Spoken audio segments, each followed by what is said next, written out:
Okay, तो top 100 जो networking interview questions हैं इस सीरीज़ के पार्ट 2 में आप सबका फिर से एक बार स्वागत है। और मेरा नाम है कुलदीप।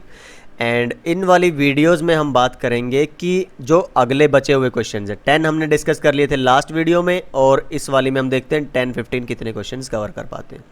चलिए शुरू करते हैं। What is the importance of the OSI physical layer. Physical layer की सिग्निफिकेंस ओएसआई मॉडल में हमने बात की है कि जो आपके एक्चुअल कन्वर्जन है बिट्स के अंदर, फ्रेम आएगा ऊपर से, पहले पैकेट आया था, फिर सेगमेंट कन्वर्ट हुआ पैकेट में, पैकेट कन्वर्ट हुआ फ्रेम, और फाइनली फ्रेम्स को कन्वर्ट होना है आपके बिट्स में। तो वो जो प्रोसेस है यहाँ पे आपका रहता है, उसको कैरी आउट करता है फिजिकल लेयर। और आपका फिर जो हब है, रिपीटर है, मक्स हैं, आपके कनेक्टर्स हैं, जितनी केबल्स हैं, topologies, data modes, data rates, ये सारे के सारे आपके आते हैं फिजिकल लेयर पे, राइट। चलिए, प्रोक्सी सर्वर क्या है और आपके नेटवर्क को कैसे प्रोटेक्ट करते हैं।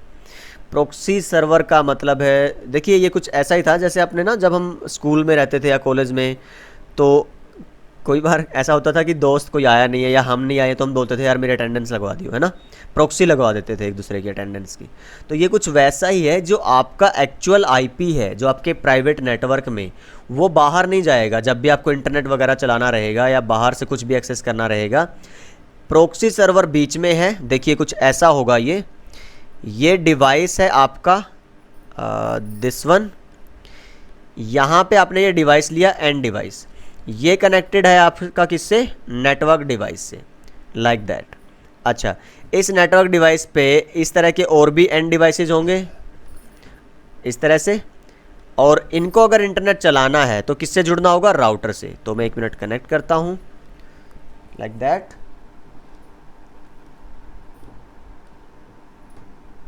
ओके, अब राउटर से इंटरनेट चलाने के लिए फिर आपको क्या कनेक्ट करना होगा, आईएसपी। ओके, तो आईएसपी का कनेक्शन ले लिया आपने, ठीक है। अभी जैसे हमने नेट में बात की थी ना, तो एड्रेस ट्रांसलेशन और वो सब प्रोसेस होगा, नेट चलेगा। लेकिन एक्चुअली होना क्या है, आपका जो पब्लिक आईपी है, ये जो प्राइवेट आईपी है, ये अभी बाहर जा रहे हैं, ठीक है। लेकिन अगर आप यहाँ पे बीच में लगा देते हो एक प्रॉक्सी सर्वर सी, तो प्रॉक्सी सर्वर क्या करेगा, आपकी ओरिजिनल आईपी को कन्वर्ट कर देगा किसी दूसरी फेक आईपी में। तो इससे आपका ये जो इधर वाला नेटवर्क है, ये क्या है, टोटली प्रोटेक्टेड है। तो वर्चुअली आपका क्या कर देता है, इस तरह को, इसको ना इनविजिबल कर देता है आपका प्रॉक्सी सर्वर, राइट।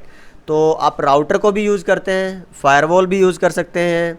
तो प्रॉक्सी सर्वर का एक ये काम है। दूसरा क्या है, आपको अगर वेबसाइट की, इंटरनेट की एक्सेस ब्लॉक करनी है, राइट, रिस्ट्रिक्टेड एक्सेस देना है, तो तब भी प्रॉक्सी सर्वर काम आते हैं। Okay, what is the importance of implementing fault tolerance system. अच्छा, फॉल्ट टॉलरेंस का मतलब समझिए ज़रा। एक टर्म आती है जब भी आप नेटवर्क डिज़ाइन करते हैं ना, तो एक आता है सिक्योरिटी, एक आता है आपका, एक होता है ना CIA। मैं थोड़ा सा बताता हूँ आपको, CIA ट्रायड आता है। सिक्योरिटी जब आप बात करेंगे ना, नेटवर्क सिक्योरिटी वगैरह पढ़ेंगे, CIA, C for confidentiality, I for, आप ये क्या रहेगा फिर आपका, अभी हम किसकी बात कर रहे थे, फॉल्ट टॉलरेंस। अच्छा, तो देखिए ज़रा, तो किसकी बात कर रहे थे हम, अच्छा सॉरी, CIA ट्रायड की बात कर रहे थे। C फॉर क्या था आपका, कॉन्फिडेंशियलिटी। तो मैं थोड़ा लिखता हूँ इसको ज़रा, CIA ट्रेड, ये अच्छा है पॉइंट, एक ज़रा ध्यान रखिएगा इसको। आप जब भी नेटवर्क में सिक्योरिटी की बात करेंगे, तो सिक्योरिटी का मतलब है ना, आपको सिर्फ यही तीनों चीज़ें अचीव करनी है। तो अगर आप कर पाते हैं तो आपका नेटवर्क सिक्योर है।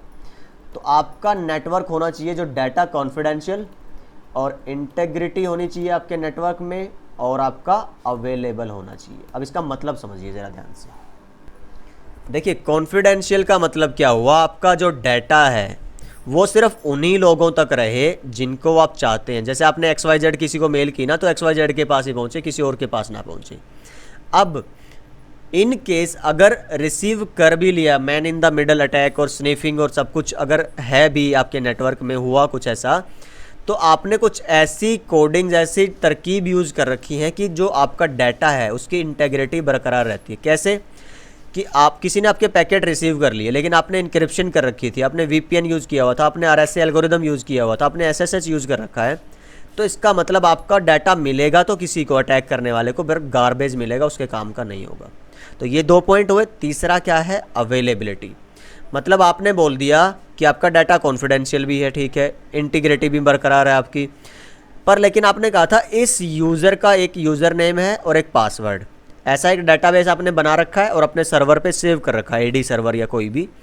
लेकिन अगर ये यूज़र जो ऑथराइज्ड यूज़र है ये ही अपने आईडी पासवर्ड से अपने आप को एक्सेस नहीं कर पा रहा है ना सर्वर से, इट मीन्स नेटवर्क आपके लिए अवेलेबल नहीं है। दूसरा, यहाँ पे आपने एक सर्वर लगा रखा है, कौन सा, DHCP सर्वर, और सिंगल DHCP सर्वर है या सिंगल DNS सर्वर है, वो अगर फेल होता है तो आपका इनको DHCP की IP नहीं मिलेगी। तो इसका मतलब ये हुआ सिंगल का आप सर्वर यूज़ करते हो किसी भी काम के लिए तो वो लेस अवेलेबल है। जब आप 2 सर्वर यूज़ कर लोगे इस तरह से और इनकी क्लस्टरिंग कर देंगे, एक दूसरे के साथ अटैच कर देंगे, जोड़ देंगे, ऐसे ही फायरवॉल का भी रहता है। फायरवॉल आप यूज़ कर लीजिए, दो राउटर यूज़ कर लीजिए, एक ISP का कनेक्शन यूज़ किया है तो वो कभी भी डाउन हो सकता है, ये केबल कट गई। तो बहुत अच्छे नेटवर्क्स में क्या है, आपके ISP के 2 कनेक्शन लेके रखते हैं, एक एयरटेल का ले लिया, एक आपने वोडाफोन या जियो का ले लिया, तो कोई ना कोई तो चलेगा ही चलेगा इस तरह से। तो ये आपका क्या कहलाता है, हाई अवेलेबिलिटी नेटवर्क्स हैं। तो वो हमने अभी बात करी है किसके अंदर, आपके फॉल्ट टॉलरेंस सिस्टम के अंदर। तो आपका सिस्टम ऐसा हो कि फॉल्ट अगर आता भी है थोड़ा बहुत कभी भी या बहुत ज़्यादा भी, तो तब भी वो टॉलरेट कर पाए आपका network, right. Single point of failure ना, आपको अगर पता हो तो अच्छा है, नहीं तो मैं बता देता हूँ। डाटा सेंटर, जैसे फेसबुक का डाटा सेंटर है जहाँ पे हमारा डाटा स्टोर होता है सारा का सारा, इतना जो हम वीडियो और फोटो सब कुछ शेयर करते हैं, तो वो सारे डाटा सेंटर में स्टोर होते हैं। वहाँ पे बहुत बड़े स्टोरेज हाउसेज हैं। अब सपोज करो क्या होगा अगर किसी दिन उसमें मुझे कहना नहीं चाहिए ऐसा, बट फिर भी, but yes anything can happen, वहाँ पे आग लग जाए उस पूरी फंक्शनैलिटी में, जो भी आपकी वो लोकेलिटी है या जो आपका वो फैसिलिटी है फेसबुक की, तो क्या होगा, हमारा सारा डाटा गया क्या, नहीं। उसके पूरे के पूरे डाटा सेंटर की ना एक डिजास्टर रिकवरी साइट बनती है, DRS, जो बैकअप में सारा डाटा सेव करके रखती है और सिर्फ वो तभी काम करेगी, तभी ऑपरेशनल होगी जब मेन साइट को कोई इशू आता है, कोई डैमेज आता है। जैसे कहीं साइक्लोन आ गया, आपका सुनामी आ गई, तो उस केस में डाटा प्रोटेक्ट करके रखना तो पड़ेगा ना। तो ये सारा किसके अंदर, आपका फॉल्ट टॉलरेंस सिस्टम के अंदर आता है, राइट।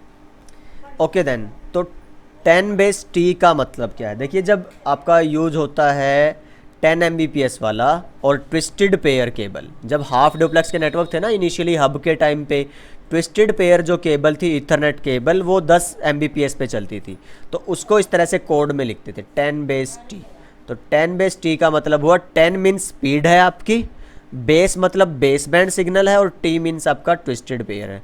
बेस बैंड और ब्रॉडबैंड में समझिए ज़रा फ़र्क एक, बेस बैंड का मतलब है सिंगल केबल सिंगल सिग्नल, और ब्रॉडबैंड का मतलब है आपका single cable multiple signal, at least 2 signals.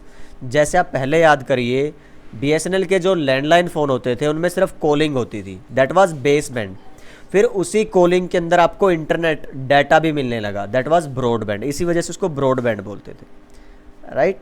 अब अगर यहाँ पे 100/T होगा तो इसका मतलब क्या होगा, 100 Mbps की आपकी लाइन है और वो ट्विस्टेड पेयर की लैन केबल की लाइन है। और FX वगैरह है, SX है, तो वो फाइबर के लिए यूज़ होता है आपका, राइट। प्राइवेट IP एड्रेस क्या है, मैंने आपको अभी बता दिया था, नेट के अंदर जो इंट्रानेट के लिए आपको यूज़ करते हैं। अब NOS, देखिए 2 टर्म आती हैं, NOS and COS, network operating system, client operating system. Network operating system जो सर्वर पे आप डालते हैं, जैसे देखिए यहाँ पे हमने देखा था ये जो सर्वर है, इस सर्वर पे जो ऑपरेटिंग सिस्टम आप डालेंगे वो नॉर्मली विंडो 10 या इस तरह का नहीं होगा, वहाँ पे रहेगा विंडोज़ सर्वर 2012, विंडोज़ सर्वर 2016, या लाइनक्स के सर्वर अगर हैं तो उनको बोलते हैं NOS, network operating system, right. और एक आता है क्लाइंट ऑपरेटिंग सिस्टम, जैसे विंडोज़ है, विंडो 10 है, आपका उबुंटू है लाइनक्स में, राइट। तो ये क्या है आपका जो क्लाइंट पे सिंगल अपने आप को सिंगल PC को मैनेज करने के लिए, और पूरे नेटवर्क को बहुत सारे यूजर्स को क्लाइंट्स को मैनेज करता है आपका नेटवर्क ऑपरेटिंग सिस्टम या सर्वर ऑपरेटिंग सिस्टम। तो अगर आप लाइनक्स की बात करोगे तो रेड हैट है आपका, RHEL red hat enterprise Linux, वो एक सर्वर ऑपरेटिंग सिस्टम है, वो NOS है, और उबुंटू जो है आपका वो क्लाइंट ऑपरेटिंग सिस्टम है। चलिए अब आती है बात आपकी DOS, denial of service attack की। अब डिनायल ऑफ सर्विस अटैक में समझिए सिंपल सा एक एग्जांपल से ही बताता हूँ आपको मैं। जैसे कि ये आपका सर्वर है, सपोज करिए amazon.com, अमेज़ॉन का सर्वर है ये, तो मैंने यहाँ पे लिख दिया अमेज़ॉन। तो चलिए इसको नहीं, मैं थोड़ा इसको क्या करता हूँ, मॉडिफाई करता हूँ, इसको मैं डिलीट करूँ यहाँ से, और ये सर्वर मैं लगा दूँ इधर। ये हमने इंटरनेट से हम चला रहे हैं और अमेज़ॉन की वेबसाइट ओपन करना चाह रहे हैं इस तरह से। अच्छा, केबल नहीं लग पाएगी वहाँ पे। चलिए मैं क्या करता हूँ, इसको डिलीट करके मैं जस्ट मान लेता हूँ इधर से कि ये हमने अमेज़ॉन का उधर सर्वर लगाया हुआ है। डायरेक्ट मैं थोड़ा सा आपको सिनेरियो बेस बताना चाहता हूँ इस वजह से। अच्छा, ये आपका क्या है, amazon.com, www.amazon. अच्छा, ये इस तरह के सवाल क्यों आते हैं, थोड़ा सा ये पता रहे आपको। सामने वाला ये जानना चाहता है कि सिक्योरिटी में आपने थोड़ा बहुत पता है कि नहीं आपको, क्योंकि सिक्योरिटी का मतलब हुआ, देखिए दो चीज़ें हैं। ज़रूरी नहीं है कि आप जब जाएंगे किसी भी इंडस्ट्री में काम करने के लिए तो आपको वहाँ पे सिक्योरिटी इंजीनियर का काम मिलने वाला है, नहीं। हो सकता है शुरू में तो सिर्फ ट्रेनिंग रखें आपको, पर आपके ऊपर ना कंपनी की बहुत सारी कॉन्फिडेंशियलिटी डिपेंड करती है। एटलीस्ट आपको पता रहे ये बात कि किसी भी अननोन बंदे को अपना आई कार्ड नहीं देना है, क्योंकि वो उससे कंपनी के फिजिकल इंफ्रास्ट्रक्चर में एंट्री कर सकता है और आपके डिवाइसेस के साथ छेड़खानी कर सकता है। तो ये कुछ वैसी बातें हैं कि वो जानना चाहता है सिर्फ आपको इंटरेस्ट है कि नहीं, पता है कि नहीं थोड़ा बहुत बेसिक सिक्योरिटी के बारे में। अच्छा, अब क्या होगा, कोई अमेज़ॉन का ऐसा बंदा है जो फ्रस्ट्रेटेड है, अमेज़ॉन वालों ने उसको निकाल दिया, सैलरी हाइक नहीं की, या फिर XYZ कोई भी एक रीज़न हो सकता है, उसके अपने बॉस से नहीं बनी। अब वो क्या चाहता है, भाई मैं अमेज़ॉन की वेबसाइट को डाउन कर दूंगा, नुकसान करूंगा अमेज़ॉन का, और XYZ कोई भी रीज़न। अब ये क्या करेगा, जितने भी यूज़र होंगे ना अमेज़ॉन के, वो बहुत सारे लोगों के डिवाइसेस को हैक करेगा। पहली बात समझिए, ये हैकिंग का, सिक्योरिटी का थोड़ा पार्ट है, तो थोड़ी थोड़ी हम बात करेंगे। उसका मतलब हुआ कि वो कुछ भी नहीं, इनके जो फिजिकल डाटा है और रैंसमवेयर ऐसा कुछ कोई अटैक नहीं है, जस्ट उनको पता भी नहीं चलेगा जिनके ये पीसीज हैं, वो सिर्फ उनको क्या करेगा अपने कब्जे में एक तरह से। उसको बोलते हैं ज़ॉम्बी सिस्टम, कि भाई वो काम तो कर रहे हैं अटैकर हैकर के लिए, लेकिन सामने वाले को पता ही नहीं, वो जस्ट अपना काम करे जा रहे हैं। अच्छा, उसने बहुत सारे ऐसे हज़ारों लाखों कंप्यूटर्स का एक्सेस लिया, और एक साथ देखिए, एक साथ 10 लाख 5 लाख जितने भी ये यूज़र्स थे ना, ये कंप्यूटर या लैपटॉप दुनिया भर के सारे एक ही टाइम पे एक्सेस करने लगे किसको, इस सर्वर को। देखिए इस तरह से ये भी करेगा एक्सेस इसको, ये भी कर रहा है और ये भी कर रहा है, इस तरह से। आप समझिए, अब हर एक सर्वर की आपको पता है, सर्वर है तो कंप्यूटर ना, उसकी लिमिट है। अब इसकी लिमिट थी कि भाई ये 1 सेकंड में ना 1 लाख यूज़र को हैंडल कर सकता है, ठीक है। अब इस बंदे ने क्या किया, इसको 1 सेकंड में 1 लाख से ज़्यादा एंट्री दे दी, कितनी, 2 लाख।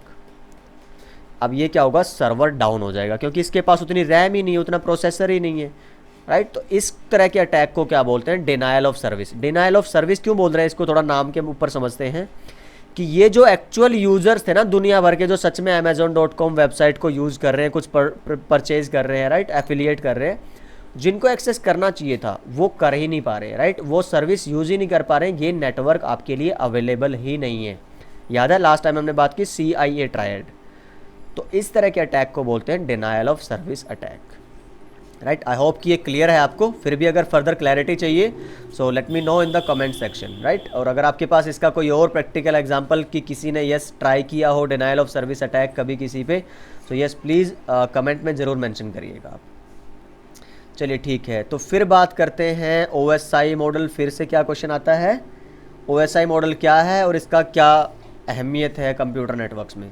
आई होप मुझे ये ज़्यादा नहीं डिस्कस करना पड़ेगा, क्योंकि पूरा हमने 10-12 वीडियोज़ आई थिंक कितनी, आई डोंट नो, 3-4 वीडियोज़ रही होंगी ज़रूर OSI मॉडल के ऊपर हमने रखी हैं। आप देखिए वो वीडियोज़। बस एक इन शॉर्ट बता देता हूँ, 2-3 पॉइंट्स हैं जो जिसकी वजह से OSI TCP/IP मॉडल हम लेके आए थे।